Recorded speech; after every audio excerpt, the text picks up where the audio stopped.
Good morning વિદ્યાર્થીઓ. આજે આપણે ધોરણ 9માં વિજ્ઞાનમાં પ્રકરણ 5 એટલે કે પાંચમો પાઠ સજીવના પાયાના એકમ વિશે અભ્યાસ કરીશું.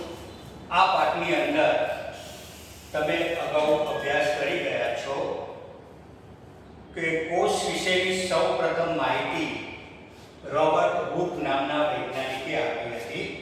તેણે ભુજના આડછેદ, ભુજ એટલે એ પણ મેં તમને સમજાવ્યું હતું કે જૂના જમાનાની અંદર દવાઓ અને અત્તરની શીશી પર લાકડાના ભુજ આવતા હતા. એ ભુજના આડછેદને પોતે બનાવેલા સૂક્ષ્મ દર્શક યંત્રની મદદથી નાના નાના ખાના જેવી તેણે રચના જોઈ. તેણે આ રચનાને કોષ નામ આપ્યું. કોષને અંગ્રેજી લેટિન ભાષામાં સેલ, CELL, સેલ એટલે કોષ થાય કે લેટિન ભાષા છે. લેટિન ભાષામાં તેનો અર્થ થાય નાના ઓરડાઓ. કોષ. હવે આપણે કોષ વિશે મહત્વ સમજીએ કે કોષ શું છે. પણ આપણે બહુ અભ્યાસ કરી ગયા કે સજીવનો રચનાત્મક અને ક્રિયાત્મક એકમને કોષ કહે છે. એટલે પરીક્ષામાં કોષની વ્યાખ્યા પૂછાય કે કોષ વિશે કોષની વ્યાખ્યા લખો. તમારે માત્ર એટલું લખવાનું છે સજીવના રચનાત્મક અને ક્રિયાત્મક એકમને કોષ કહે છે. કોષ સજીવનું બંધારણીય એકમ પણ છે. કોષોના સમૂહ વડે સજીવ શરીરની રચના થાય છે. આપણા શરીરમાં 600 અબજ કોષો આવેલા હોય છે. આ કોષો ઈંટોની જેમ આપણા શરીરમાં ગોઠવાય છે, જેથી આપણી આખી શરીરની રચના બને છે. ડુંગળીના કોષને સૂક્ષ્મ દર્શક યંત્રમાં જોવા માટે આયોડિનથી અભિરંજિત કરવામાં આવે છે. એ પણ આપણે અગાઉ અભ્યાસ કરી રહ્યા છીએ. પછી આપણે આ ટોપિક કોષનું બંધારણીય આયોજન. એમાં એક છે પહેલું કોષરસ પટલ અથવા કોષીય પટલ, જે આપણે પણ અગાઉ અભ્યાસ કરી ગયા. એમાં એક કારણ પૂછાય છે. કોષરસ પટલને પસંદગીમાન પ્રવેશી કહેવામાં આવે છે. મોસ્ટ ટાઈમની કારણ છે. ફરીથી કહું છું, ધ્યાન આપો. કોષરસ પટલને પસંદગીમાન પ્રવેશી કહે છે. કેમ? કારણ કે કોષનું સૌથી બહારનું પડ, આ બધા બહારના પડ છે. આપણે કોષરસ પટલ બતાવેલું છે. આ બંને પ્રાણી કોષની આકૃતિ છે, આ વનસ્પતિ કોષની આકૃતિ છે. એટલે કે જે સૌથી બહારનું પડ છે એને કોષરસ પટલ કહેવામાં આવે છે. આ કોષરસ પટલ તે કોષને બાહ્ય પર્યાવરણથી અલગ કરે છે. તે કેટલાક દ્રવ્યોને કોષમાં પ્રવેશવા આપવાની તેમજ કોષની બહાર નીકળવાની મંજૂરી આપે છે. એની મંજૂરી વગર કોઈ પણ કોષ બહાર રહેલું પ્રવાહી કોષમાં દાખલ થઈ શકતું નથી કે કોષની અંદર રહેલું પ્રવાહી બહાર નીકળી શકતું નથી. તેમજ કેટલાક અન્ય દ્રવ્યોની ગતિશીલતાને અવરોધે છે. માટે ફરીથી ધ્યાન આપજો, આ કારણ પૂછાય છે અને આઈએમપી છે. ધ્યાન રાખજો કે કોષરસ પટલને પસંદગીમાન પ્રવેશી કહે છે કારણ કે કોષરસ પટલ તે કોષનું સૌથી બહારનું પડ છે, બહારનું આવરણ છે. તે કોષમાં કેટલાક દ્રવ્યોને પ્રવેશ આપવાની તેમજ કોષમાં રહેલા દ્રાવણોને બહાર નીકળવાની મંજૂરી આપે છે. તેમજ કેટલાક દ્રવ્યોની ગતિશીલતાને અવરોધે છે. હવે આપણે આ પણ ભણી ગયા હતા આશ્રુતિ અથવા અભિસારણ. આશ્રુતિ અથવા અભિસારણ આપણે લખેલું નથી ને, પણ આશ્રુતિ અથવા અભિસારણ કોને કહેવાય? તો કે પાણીના અણુઓની ગતિ પસંદગીશીલ પ્રવેશશીલ પટલ દ્વારા. ફરીથી બોલું છું, પાણીના અણુઓની ગતિ પસંદગીશીલ પ્રવેશશીલ પટલ દ્વારા થાય છે, જેને આશ્રુતિ અથવા તો અભિસરણ કહે છે. હવે આપણે સૌથી પહેલા હાઇપોટોનિક દ્રાવણ કોને કહેવાય અથવા હાઇપોટોનિક દ્રાવણની આપણે વ્યાખ્યા સમજીએ તો કે કોષની બહાર રહેલા દ્રાવણની સાંદ્રતા કોષની અંદર રહેલા દ્રાવણની સાંદ્રતા કરતાં વધુ હોય તો તેને હાઇપોટોનિક દ્રાવણ કહેવામાં આવે છે. ફરીથી બોલું છું, કોષની બહાર રહેલા દ્રાવણની સાંદ્રતા કોષની અંદર રહેલા દ્રાવણની સાંદ્રતા કરતાં વધુ હોય તો તેને હાઇપોટોનિક દ્રાવણ કહેવામાં આવે છે. બીજું છે આઇસોટોનિક દ્રાવણ. તો આપણે આઇસોટોનિક દ્રાવણ કોને કહીએ? તો કે જે કોષોમાં રહેલા દ્રાવણની સાંદ્રતા અને કોષની બહાર રહેલા દ્રાવણની સાંદ્રતા, આ કોષની અંદર રહેલું દ્રાવણ છે અને કોષની બહાર રહેલું દ્રાવણ, બંનેની સાંદ્રતા સરખી થાય, આપણે તેને આઇસોટોનિક દ્રાવણ કહીએ છીએ. પછી ત્રીજું છે હાઇપરટોનિક દ્રાવણ. તો હાઇપરટોનિક દ્રાવણ કોને કહેવાય? તો કે કોષની બહાર, આ કોષની બહાર રહેલા દ્રાવણની સાંદ્રતા કોષની અંદર રહેલા દ્રાવણની સાંદ્રતા કરતાં ઓછી હોય તો આપણે તેને હાઇપરટોનિક દ્રાવણ કહે છે. આટલું આપણે અગાઉ ભણી ગયા હતા. હવે આપણે આગળ ભણીએ. બીજો મુદ્દો આવે છે કોષ દિવાલ. પહેલું તો આપણે કોષ રસ પટલ અભ્યાસ કરી લીધા. હવે આપણે કોષ દિવાલ. તો તમને અગાઉ પણ અભ્યાસ કદાચ કર્યો હશે કે કોષ દિવાલ હંમેશા વનસ્પતિ કોષમાં જ જોવા મળે, પ્રાણી કોષમાં જોવા મળતું નથી. પ્રાણી કોષમાં શું છે? કોષની બહાર કોષ રસ પટલ આવેલું હોય છે, જ્યારે વનસ્પતિ કોષમાં આ જે બહાર કોષ દિવાલ દેખાય છે બોર્ડર જેવી, એને કોષ દિવાલ કહેવામાં આવે છે. વનસ્પતિ કોષોમાં કોષની બહારની બાજુ આગળ સખત પડ છે, પાછું કેવું છે? સખત, તૂટે નહીં તેવું, ને કોષ દિવાલ કહે છે. કોષ દિવાલ એક કોષરસ પટલ, અંદર કોષરસ પટલ હોય છે પાછળની અંદર, એ કોષરસ પટલની બહારની બાજુએ આવેલું હોય છે. તે મોટે ભાગે સેલ્યુલોઝનું બનેલું હોય છે. એટલે એક બીજો સવાલ યાદ રાખજો કે કોષ દિવાલ શાની બનેલી હોય છે? તો વિદ્યાર્થી મિત્રો જવાબમાં યાદ રાખજો સેલ્યુલોઝ. ફરીથી પહેલો આગળનો પણ સવાલ રિપીટ કરી દઉં. એક માર્કનો સવાલ પૂછાશે કે કોષ વિશેની સૌપ્રથમ માહિતી કોણે આપી હતી? તો રોબર્ટ હુક. અને બીજો સવાલ એ રીતે પૂછાય કે વનસ્પતિ કોષની કોષ દિવાલ કયા પદાર્થની અથવા તો શાની બનેલી છે? તો જવાબ આવશે સેલ્યુલોઝ. સેલ્યુલોઝ જટિલ પદાર્થ છે. સેલ્યુલોઝ જટિલ પદાર્થ છે જે વનસ્પતિને બંધારણીય મજબૂતાઈ આપે છે. એટલે કે સેલ્યુલોઝ જટિલ પદાર્થ છે જે વનસ્પતિને બંધારણીય મજબૂત આપે છે. માટે લાકડાને કાપવા માટે આપણે કરવત જેવો ઉપયોગ કરવો પડે છે. કરવત અથવા તો મશીનરી દ્વારા કપાય છે. બાકી છરી વડે લાકડું કપાઈ શકતું નથી. જ્યારે માનવ શરીર નાના સામાન્ય ધારદાર અસ્ત્ર વડે પણ કાપી શકાય છે. કેમ? તો એને મેં તફાવત મળી જાય છે કે વનસ્પતિ કોષનું બહારનું પડ એટલે કે કોષ દિવાલ સખત હોય છે, જ્યારે પ્રાણી કોષની બહારની દિવાલ કોષ રસ પટલ નબળું હોય છે, એટલે કે સહેલાઈથી એને તોડી કે કાપી શકાય છે. જીવંત વનસ્પતિ કોષ આશ્રુતિ દ્વારા પાણી ગુમાવે છે. જીવંત એટલે કે મરી ગયેલું વૃક્ષ નહીં, પડી ગયું હોય કે પછી એને રોગ થયો હોય ને નાશ પામ્યું હોય એવું નહીં, પણ જે છોડ ઉગેલો હોય અથવા ઝાડ ઉગેલું હોય તેવા જીવંત વનસ્પતિ કોષ આશ્રુતિ દ્વારા પાણી ગુમાવે ત્યારે તે ચીમળે જાય છે કે સંકોચન પામે છે. તેથી કોષ રસ કોષ દિવાલથી દૂર થઈ જાય છે. એટલે કે આ ચીમળે જાય એટલે કોષ દિવાલ છે એ કોષ રસ પટલ કોષ દિવાલથી દૂર થઈ જાય છે. આ ઘટનાને રસ સંકોચન કહે છે. ફરી સમજાવું છું, રસ સંકોચન કોને કહેવાય? તો કે આશ્રુતિ દ્વારા જીવંત વનસ્પતિ કોષ પાણી ગુમાવે છે ત્યારે તે ચીમડાઈ જાય છે, જેથી કોષમાં રહેલું કોષ રસ પટલ કોષ દિવાલથી દૂર થઈ જાય છે. આ ઘટનાને રસ સંકોચન કહેવામાં આવે છે. કોષ દિવાલને કારણે વનસ્પતિ કોષ એ પ્રાણી કોષ કરતાં બહારના માધ્યમમાં થતું વધુ પરિવર્તનનો સામનો કરે છે.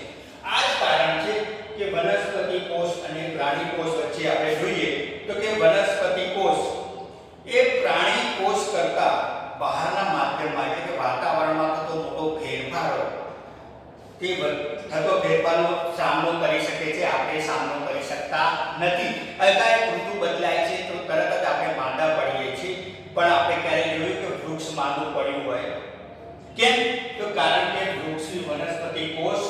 દિવાલની બનેલી છે, જે મજબૂત છે, જે બાહ્ય પર્યાવરણનો સામનો કરે છે, જ્યારે આપણો પ્રાણી કોષ તેનો સામનો કરી શકતું નથી.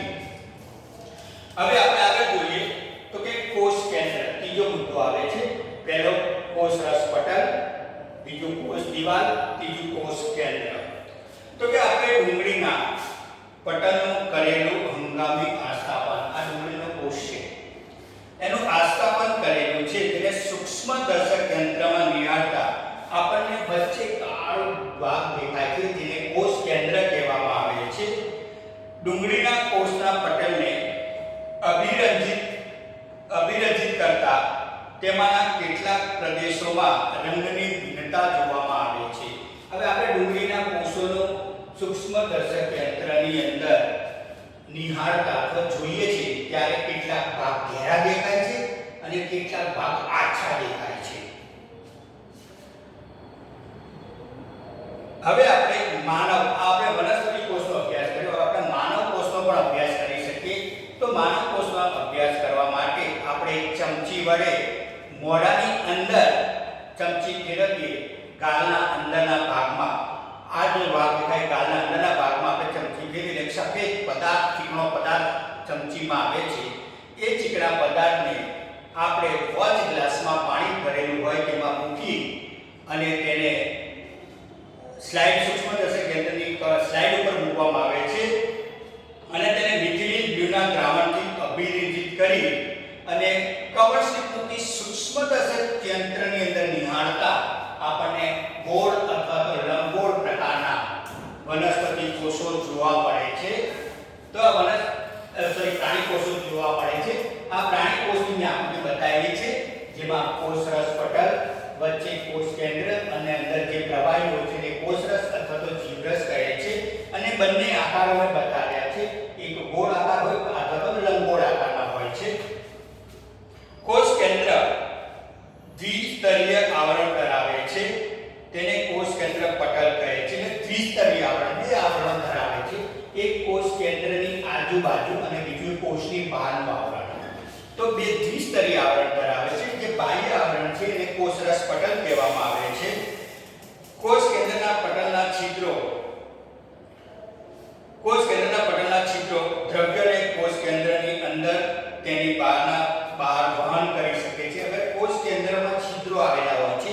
આ છિદ્રો કોષ કેન્દ્રમાંથી દ્રવ્યનું વહન બહાર કરી શકે છે, જે પરિવહન કોષરસ તરફ દર્શાવે છે. એટલે કોષ કેન્દ્ર છિદ્રાળુ હોય છે, એમાંથી રહેલા દ્રવ્યો કોષ કેન્દ્રમાં એ બહાર નીકળીને કોષરસમાં ભળે છે, જેને આપણે જીવરસ કહીએ છીએ.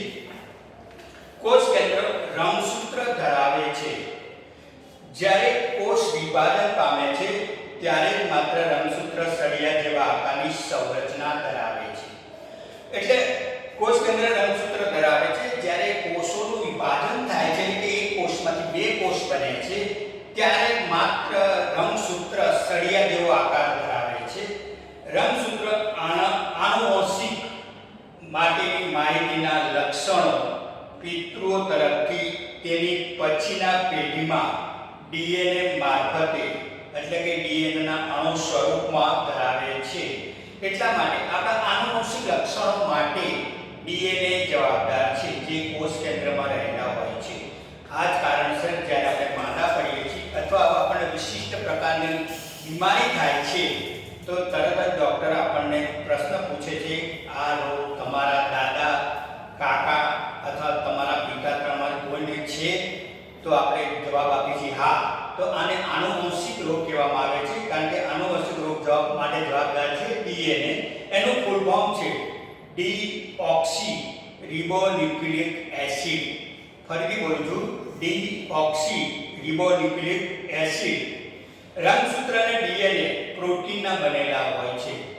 આ રંગસૂત્ર અને ડીએનએ બંને પ્રોટીનના બનેલા છે, માટે આપણને ડોક્ટરો ખાસ કરીને કઠોળ ખાવાની સલાહ આપે છે. કેમ? કારણ કે કઠોળમાં સૌથી વધુ પ્રોટીન હોય છે અને આપણા રંગસૂત્ર અને ડીએનએ મજબૂત થાય છે.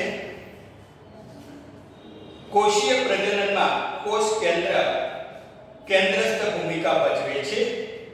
કોષ વિભાજન ક્રિયા દ્વારા એક કોષમાંથી બે કોષનું નિર્માણ થવું, જેને વિભાજન કહેવામાં આવે છે. એક કોષમાંથી બે કોષનું બનવું. કોષની રાસાયણિક પ્રક્રિયા દ્વારા કોષોનો વિકાસ થાય છે અને પરિપક્વતા તરફ આગળ વધે છે. હવે આ કોષ કેન્દ્ર છે એવા ધરાવતા બે પ્રકારના સજીવો છે. એક આદિ કોષ કેન્દ્રી સજીવ અને બીજો છે સુકોષ કેન્દ્રી સજીવ.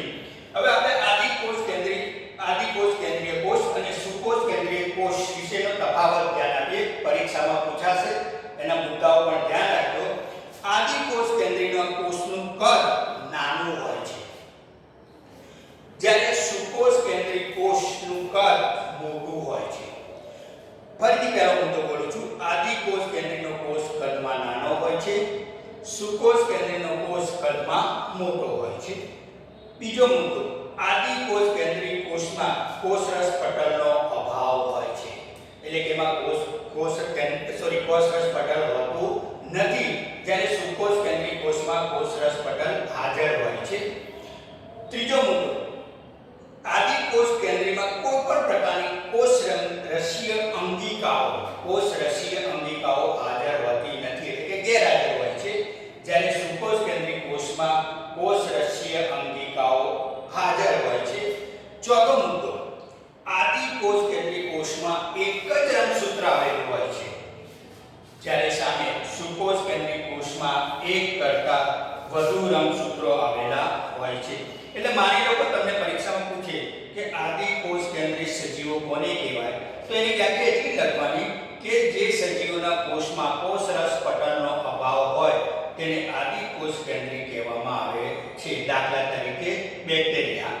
એમ કે સુકોષ કેન્દ્રીય કોષ અથવા સજીવ કોને કહેવામાં આવે, તો કે જે કોષોમાં કોષરસ પટલ હાજર હોય તેવા કોષોને સુકોષ કેન્દ્રીય કોષ અથવા તો સજીવ કહે છે. દાખલા તરીકે માનવ. હવે આપણે ચોથું જોઈએ, કોષરસ. તો કે આપણે ડુંગળી તેમજ માનવ કાળના આપણે કોષરસનો અભ્યાસ કરીએ છીએ. ચોથો મુદ્દો આવે છે. ફરીથી જોજો કે આપણે ડુંગળી તેમજ માનવ કોષના કાળના અંદરના કોષોનું અવલોકન કર્યું. તેમાં આપણે જોયું કે કોષનો મોટો ભાગ એટલે કે મોટો પ્રદેશ જે ખૂબ જ ઓછું અભિરંજિત ધરાવે છે, ખૂબ જ ઓછું અભિરંજન ધરાવે છે, તેને કોષરસ કહે છે અથવા તો જીવરસ પણ કહેવામાં આવે છે.